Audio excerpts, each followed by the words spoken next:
Buenas noches. En algún momento o en alguna ocasión hemos tenido de alguna manera la sensación o el presentimiento de que algo o alguien nos observa, de que desde las sombras la mirada atenta está puesta sobre nosotros. Aún estando completamente solos, hemos escuchado el respirar de alguien más. Hemos sentido la presencia de algo cercano a nosotros. Aún sin poder ver a nadie, hemos percibido no estar solos. Apaga las luces. Esto es Turno Nocturno. Dentro del amplio ambiente, dentro de la amplia posibilidad de lo paranormal, podemos caer en cuenta en muchas situaciones en las que el pensar en algunas personas que ya nos han dejado provoca mucho el que muchas personas conocen como no dejarlos descansar, e incluso provoca el que algunos sucesos paranormales cerca de nosotros ocurran. Y esto nos lleve a pensar que estas personas, estos seres queridos que ya se fueron, vuelven a saludarnos, a visitarnos o incluso a traernos algún mensaje desde el más allá. Esta es la historia de un muy buen amigo mío, de una persona con quien yo tuve la oportunidad de crecer por mucho tiempo, y me compartió esta historia no como un contenido paranormal para asustarnos, sino simplemente como una muy bonita historia que él tuvo la oportunidad de vivir. Esta persona vivía en San Marcos, de allá era originario, pero trabajaba aquí en la capital de la ciudad de Guatemala. Esta persona me cuenta que en algún momento él allá en San Marcos vivía con su abuela y vivía también con dos de sus tías más jóvenes. En esos tiempos él viajaba para San Marcos muy poco, ya que el trabajo en donde nosotros estábamos era bastante demandante. Nosotros descansábamos únicamente viernes, sábado y domingo, pero una vez al mes. El resto de los días nos tocaba trabajar de corrido, fines de semana, feriados, asuetos, nos tocaba trabajarlos sin ningún tipo de excepción. En una ocasión tuvimos que trabajar un fin de semana que nos tocaba descanso, ya que teníamos muy poco personal y mucho trabajo que hacer. Entonces, este amigo, compañero mío, pasó 2 meses sin ir a San Marcos a ver a su abuela y a sus tías. Cabe mencionar que cuando esta persona nace, lamentablemente pierde a su madre debido a que el parto fue muy complicado, y también pues nunca conoció a su padre. Entonces prácticamente su figura materna más cercana era su abuela, y sus tías eran prácticamente como sus hermanas, ya que con ellas fue que lo criaron. Esta persona, pues al momento 2 meses de no salir de descanso, salimos de descanso, se va para San Marcos. Me cuenta que al llegar allá, llegó un viernes por la mañana. Al llegar a su casa, muy amablemente le abre la puerta a su abuela. Su abuela con mucha alegría lo abrazaba y lo besaba, pero él sentía algo muy extraño en los abrazos y en los besos que su abuela le daba. Él sentía que estos abrazos y que estos besos eran muy fríos. No por falta de sentimiento, no por falta de amor, sino porque su abuela físicamente se sentía muy fría, se sentía muy helada. Y miren que San Marcos es una parte muy fría de Guatemala. Aún más fría se sentía la mano de la abuela. Aún más fríos se sentían los besos.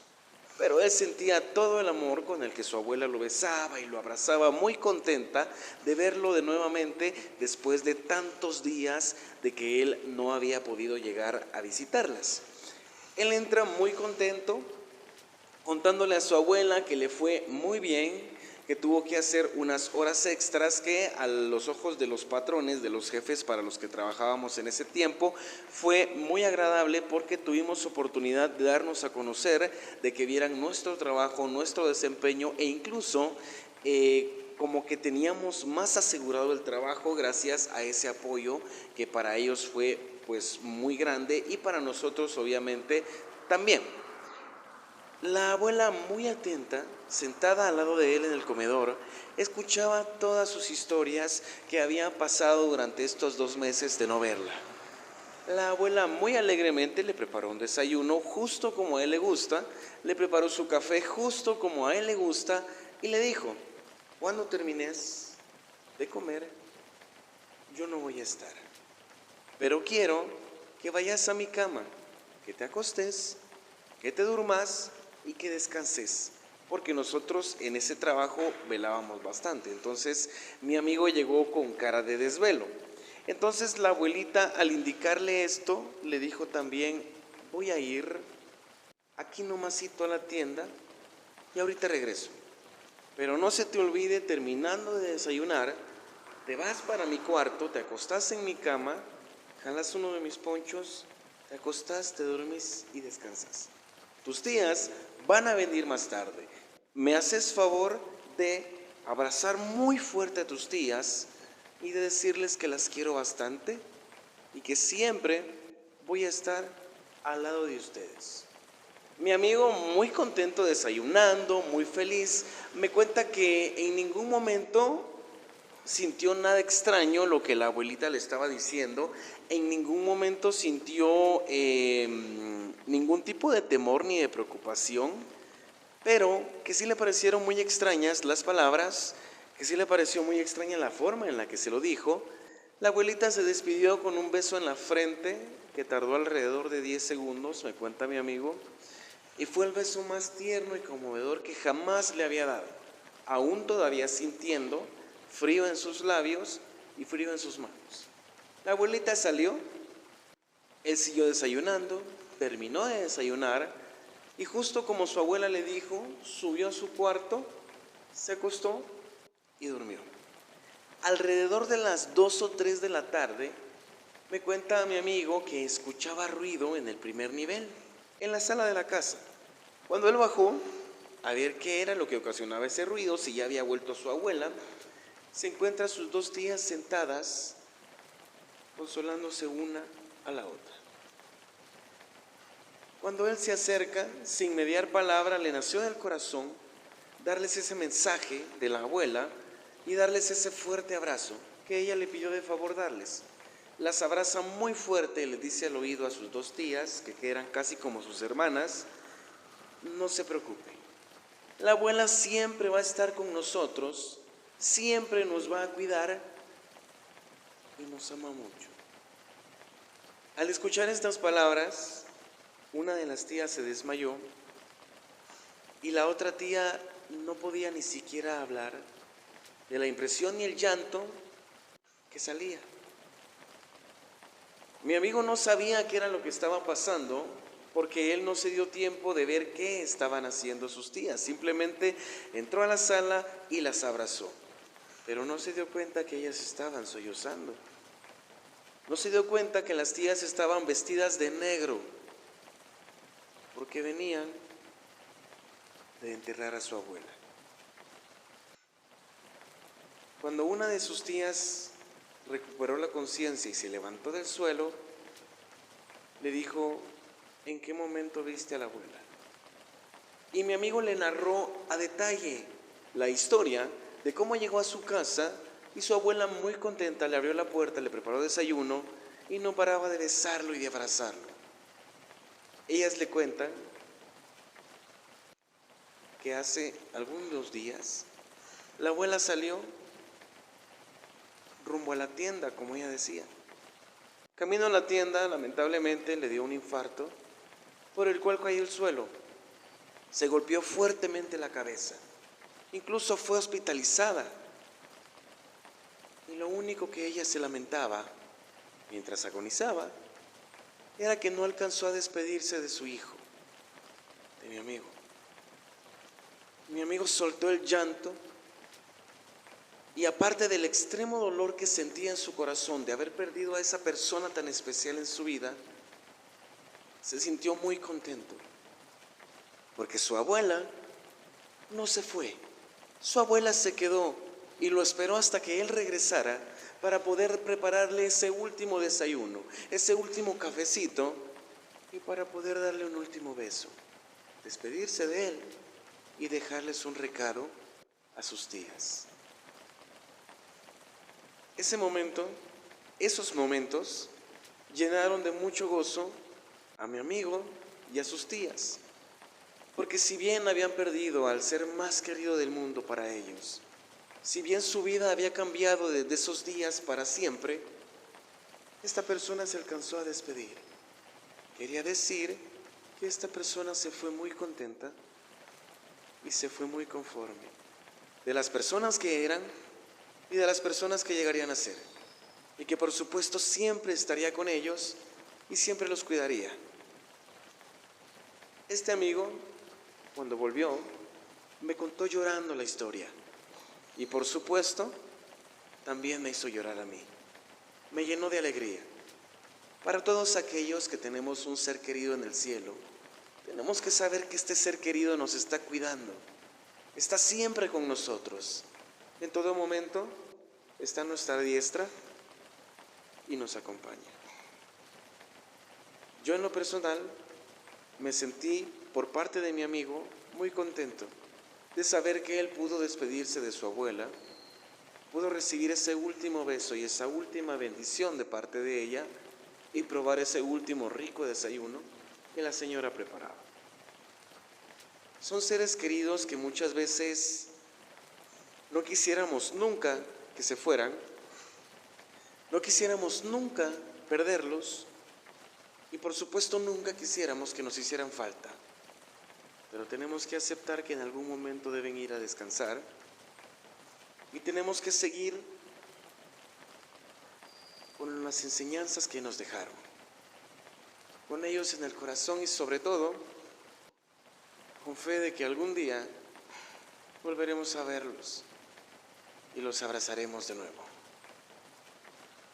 Así como esta historia, así como esta anécdota, hay muchísimas más, pero del tono más terrorífico, del tono más de miedo. Cabe mencionar, yo pues soy una persona quien siempre que conozco a alguien nuevo, creo que de las primeras preguntas después de ¿cómo te llamas? Es ¿has visto algún fantasma? ¿Crees en los fantasmas? ¿Has vivido alguna vez una experiencia paranormal? ¿Has visto un ovni? ¿Crees en los ovnis?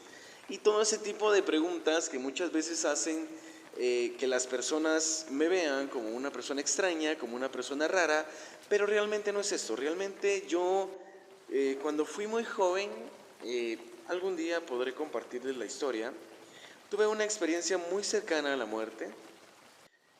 Ya de grande, pues tuve otra.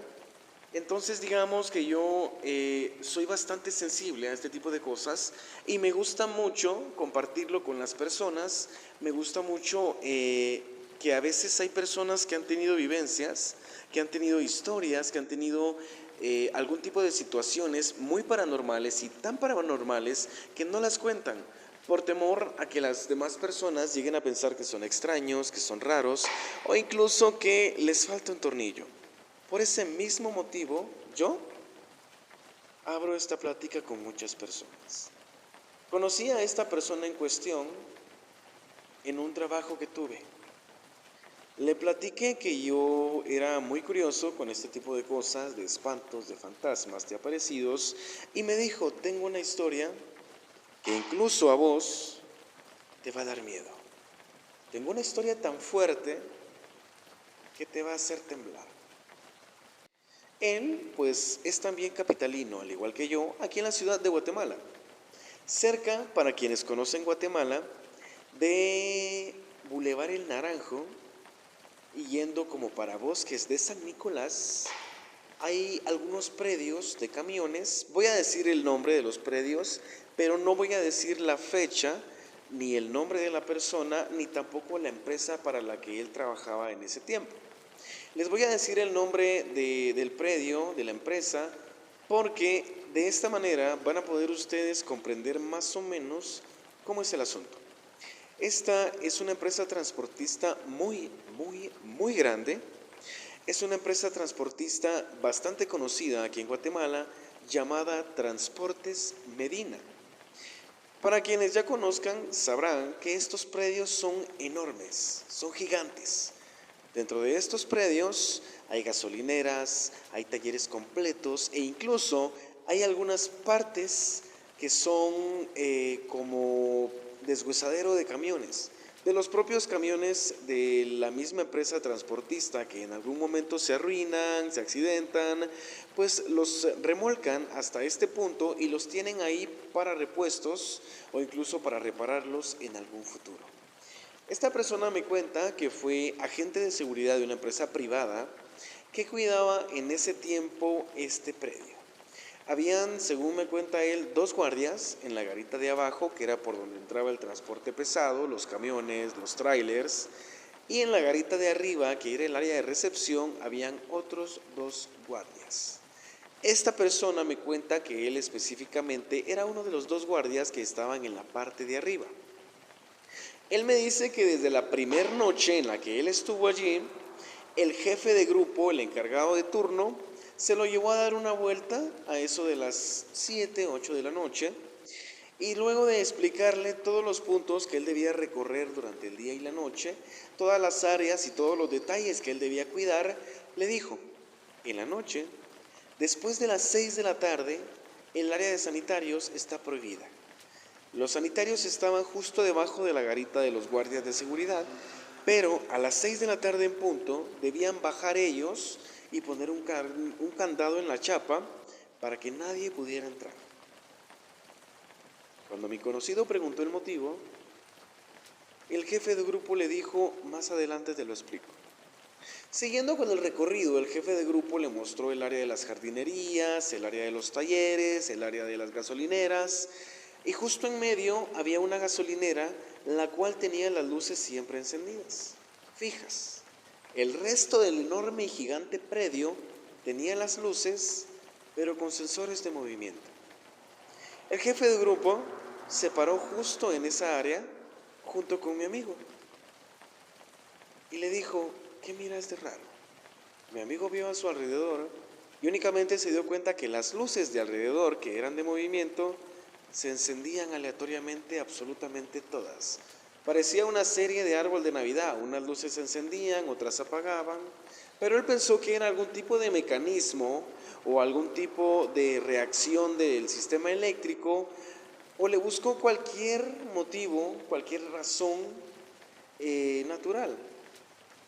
El jefe de grupo le dijo: no te vayas a asustar, pero en este predio hay muchas cosas que no son normales.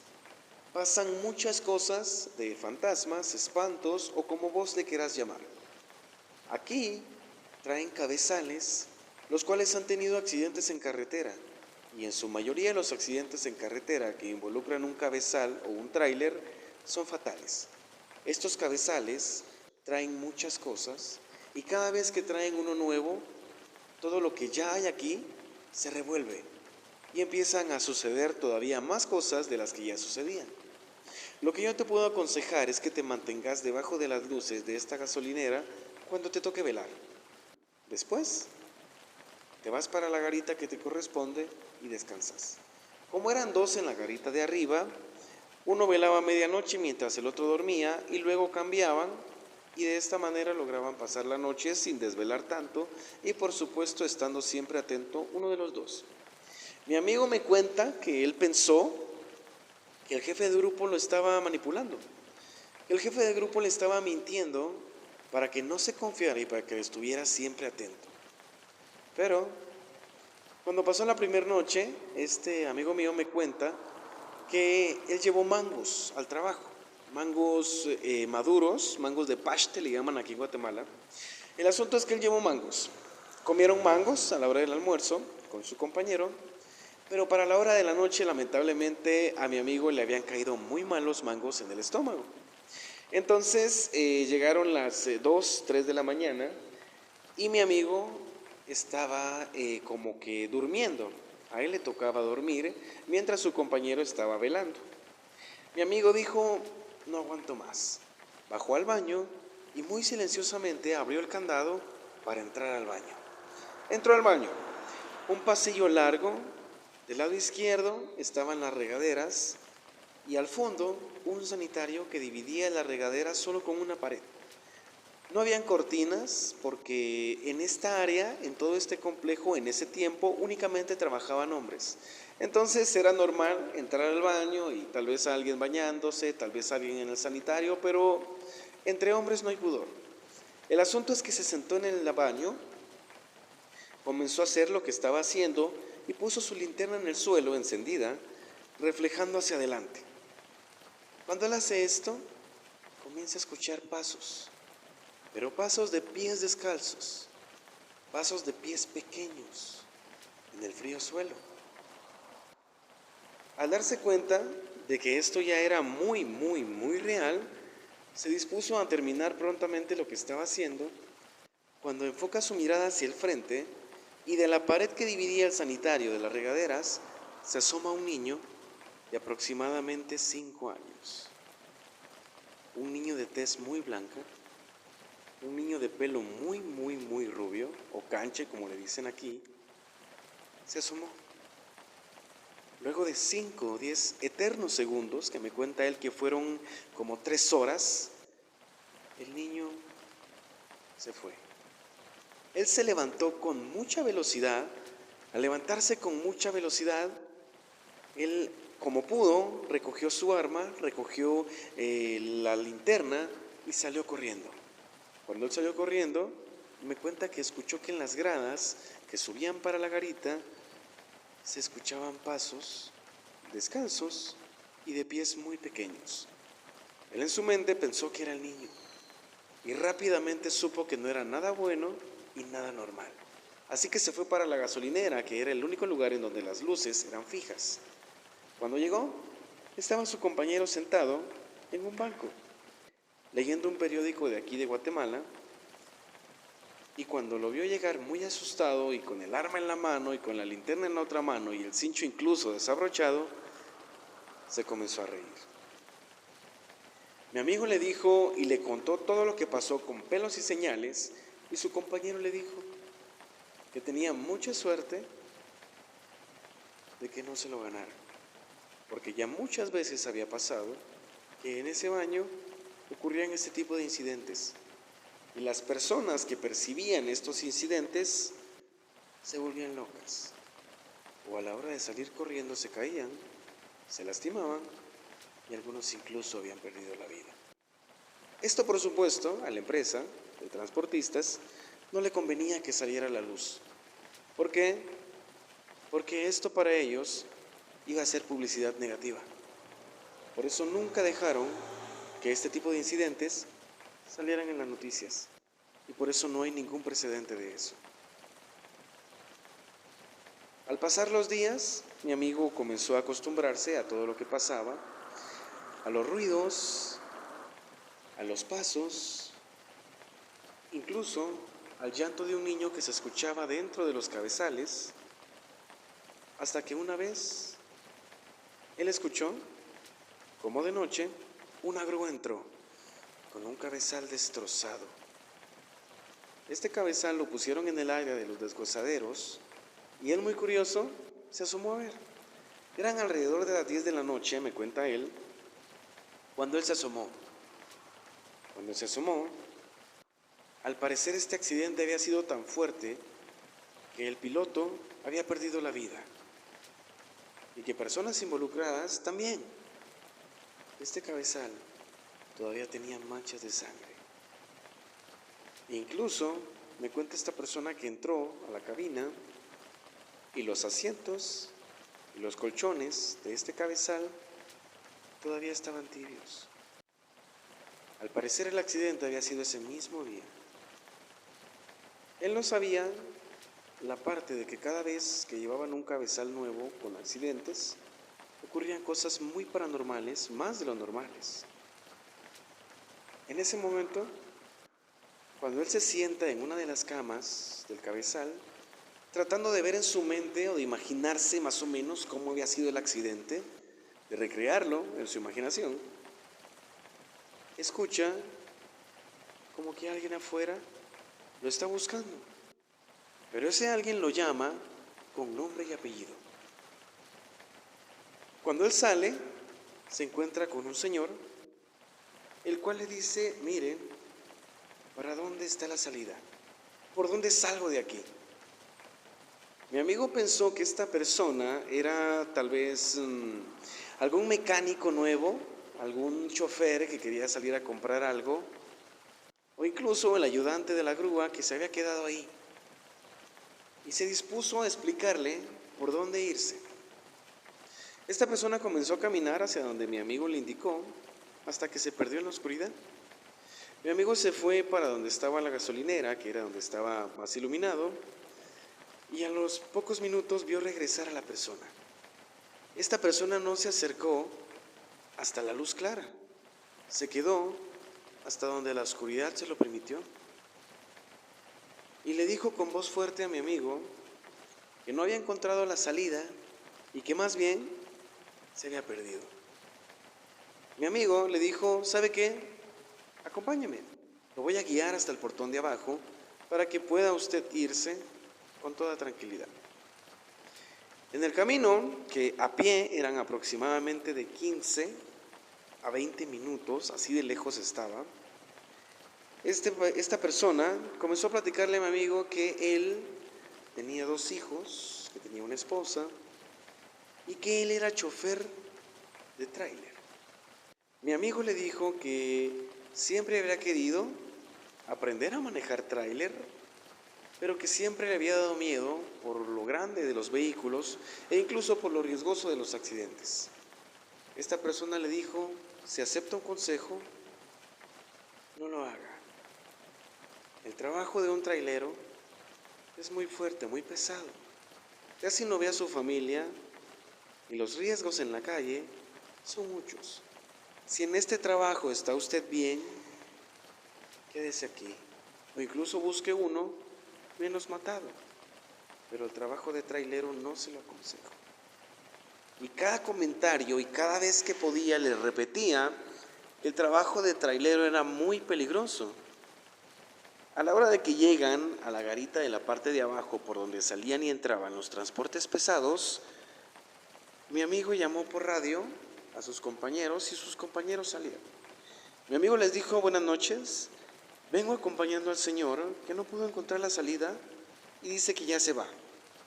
Cuando voltean a ver, no venía nadie detrás de él. E incluso cuando se pusieron a ver las cámaras, porque este complejo en ese tiempo tenía cámaras, se dieron cuenta que mi amigo todo el tiempo estuvo hablando solo. Ninguna de las cámaras logró tomar a esta persona, ninguna. Pero mi amigo jura que recuerda incluso que era una persona de bigote, una persona de pelo colocho, rizado, una persona medio canosa, una persona muy amable, una persona que incluso se le notaba que era culto, que era estudioso. A la hora de que mi amigo no encontraba una respuesta real, una respuesta verídica de qué era lo que estaba pasando, él me cuenta que el jefe de grupo lo acompañó a este cabezal nuevo y le dijo: es por eso que nosotros, cada vez que viene un cabezal nuevo, no nos acercamos, porque las energías se quedan en el cabezal, el espíritu se queda, y eso se le puede pegar a cualquiera.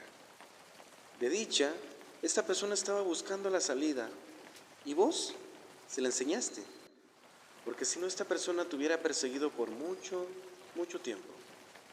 Entraron al cabezal y a la hora de que empezaron a buscar entre las pertenencias que habían, encontraron una foto del chofer al lado de su cabezal, que es lo que muchos choferes de buses, de trailers hacen. Se toman una foto a la par de la unidad Y a la hora de que mi amigo ve esta foto, él dice que se quedó sin palabras, que le recorrió un escalofrío tan fuerte, tan frío, que le erizó la piel.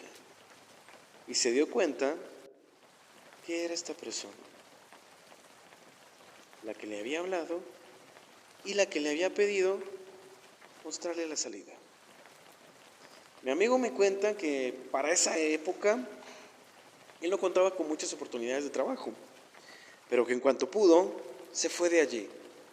Se fue con estas historias, se fue con este miedo, y como él me dice, de dicha no se me pegó nada, no se me pegó nadie, pero allí adentro todo era tan real, las luces encendiéndose como locas, el baño que por dentro se escuchaba cómo echaban agua del depósito, que por dentro se escuchaba cómo las regaderas se encendían solas, estando con llave, no habiendo nadie adentro. Los radios de los talleres se encendían solos a las 2 o 3 de la mañana. Las luces incluso de algunos cabezales chocados que estaban en el deshuesadero se encendían solas en la noche.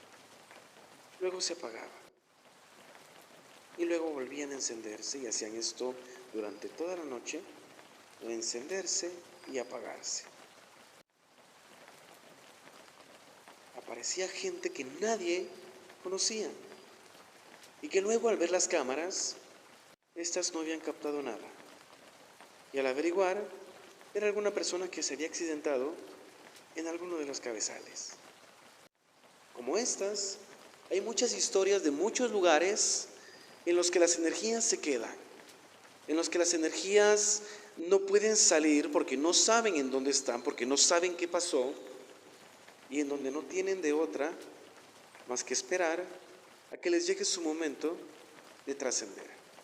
En un próximo video vamos a platicar específicamente de este tipo de energías, de este tipo de entidades que se quedan en los lugares donde no precisamente fue el accidente, sino que las entidades, las energías se pegan a las personas, se pegan a otras cosas, deambulan por nuestra tierra hasta que se quedan en un lugar y hasta que alguien les da luz. Esto es Turno Nocturno.